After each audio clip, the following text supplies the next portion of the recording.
Millions of renters facing eviction because of the pandemic can stay in their homes at least until the end of the year. The Centers for Disease Control, following an executive order from President Trump, is ordering a nationwide stop to evictions. CBS 2's Jim Williams joins us now. And Jim, millions of renters are no doubt relieved by this.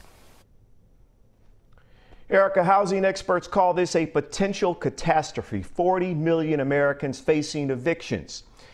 The states like Illinois have had moratoriums on evictions. Now the federal government, under the direction of the president, is getting involved, stopping evictions through the end of the year, but not everyone is covered. The Centers for Disease Control's decision to temporarily stop some evictions is welcome news, says John Bartlett of the Metropolitan Tenants Organization. So I think this will actually give people a little bit of stability and security, at least till the end of the year. And so we're very supportive of this move. But not everyone facing eviction is covered by the federal government's moratorium. Tenants cannot make more than $99,000 this year, or $198,000 for those filing joint tax returns. Tenants have to certify they can't pay rent because they've lost income. They must show they've made a good faith effort to at least make partial payments and certify that an eviction would leave them homeless. It appears the CDC order supersedes Governor Pritzker's moratorium on evictions in Illinois, which is set to expire this month. Is that constitutional?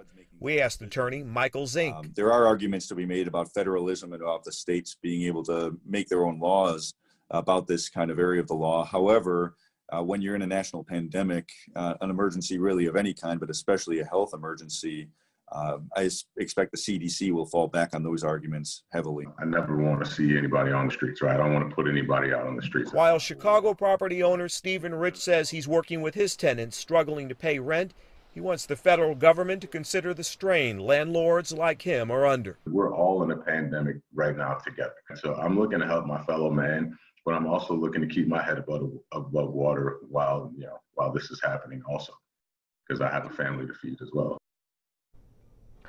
Landlord Stephen Rich says he still has to pay his mortgage and other bills to maintain his properties.